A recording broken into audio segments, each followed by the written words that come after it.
Mr. Man series, Mr. Fussy by Roger Hargreaves. Hi, I'm Werner. I've been reading hundreds of books for you. Please subscribe to see them all. Thank you. Mr. Fussy was fussy about everything.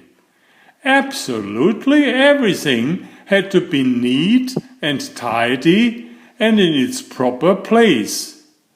Mr. Fussy spent all day and every day rearranging his furniture and making sure the flowers grew in a straight line in his garden, and trying to find specks of dust where there couldn't possibly be any specks of dust, because he spent all his time making sure there weren't any specks of dust.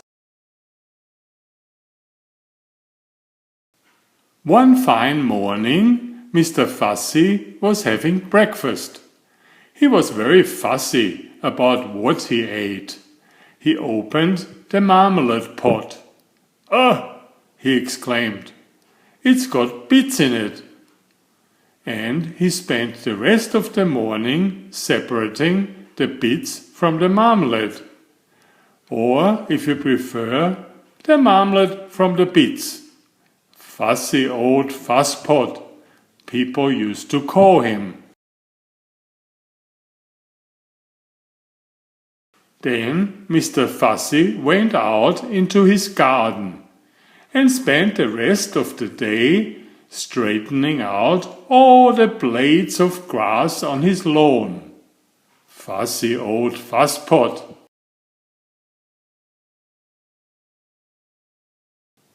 That evening Mr. Fussy was in his kitchen, ironing his shoelaces, when he heard a crash outside.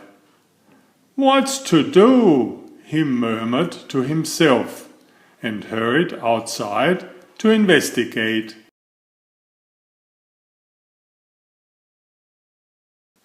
There, with a broken garden gate in one hand, an old battered suitcase in the other, and a sheepish grin on his face, stood an untidy person, Mr. Clumsy.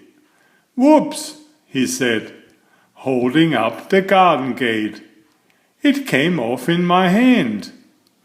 "Who," spluttered Mr. Fussy, looking in horror at his garden gate, "are you?"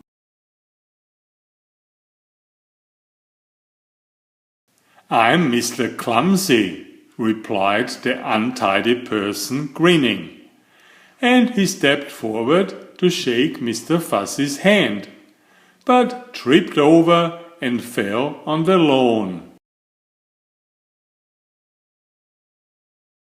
"My grass!" cried Mr. Fussy. "My straight grass! You have bent it!"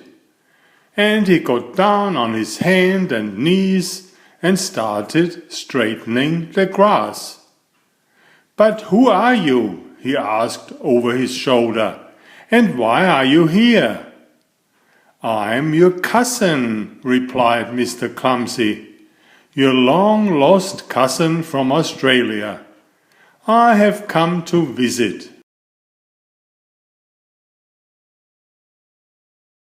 "Aren't you pleased to see me?" continued Mr. Clumsy cheerfully, knocking over a flower or two as he got up, and picked up his suitcase, knocking over another flower or two or three.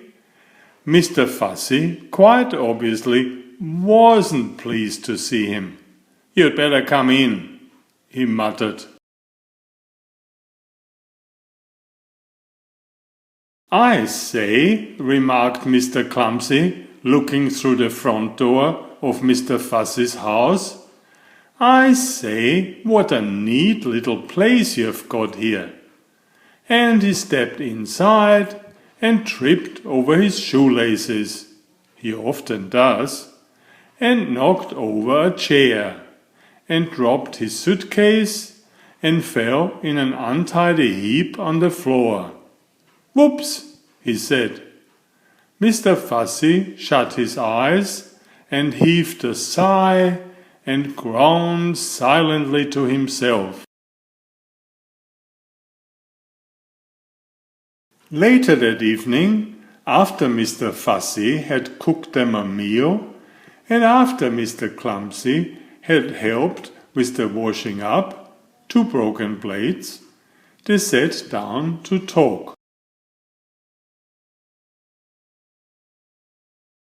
Mr. Fussy said, as he always did, in a neat and tidy fashion. Mr. Clumsy said, as he always did, in a not so neat and tidy fashion. "How long are you staying?" asked Mr. Fussy. "Oh, I don't know," grinned Mr. Clumsy. "A few days, a week, a year. I haven't decided." When he awoke in the morning, Mr. Fussy jumped out of bed and went into the bathroom. "Oh no!" he gasped. "Oh no!" Oh yes, Mr. Clumsy had been there before him. The towels lay in a heap on the floor. The bath was full of water. There were pools of water all over the bathroom floor and half a tube of toothpaste. What a mess! Mr. Fussy made it all neat and tidy as quickly as he could. Then Mr. Fussy hurried downstairs. "Morning," said his cousin cheerfully. "I have cooked your breakfast. Sit down." There was an awful mess everywhere. "There we are," said Mr. Clumsy, carrying a plate of fried eggs, broken fried eggs, towards the table. "Breakfast." And then he tripped over those shoelaces of his. And then the eggs flew through the air, and then they landed all over Mr. Fussy. Sticky, greasy, yellow fried eggs. "Whoops!" said Mr. Clumsy. After a week, Mr. Fussy's house didn't look like Mr. Fussy's house anymore at all.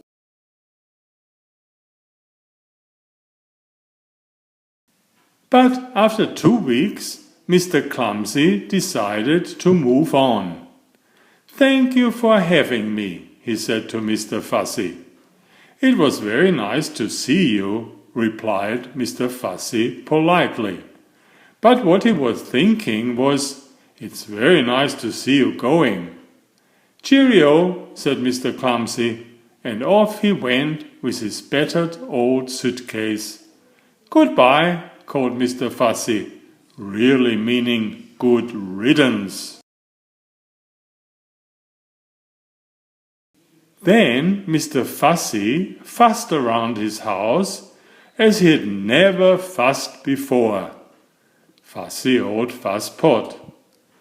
Polishing and mending and repairing and straightening and sorting out and cleaning and putting everything back exactly as it had been before Mr. Clumsy had come to stay.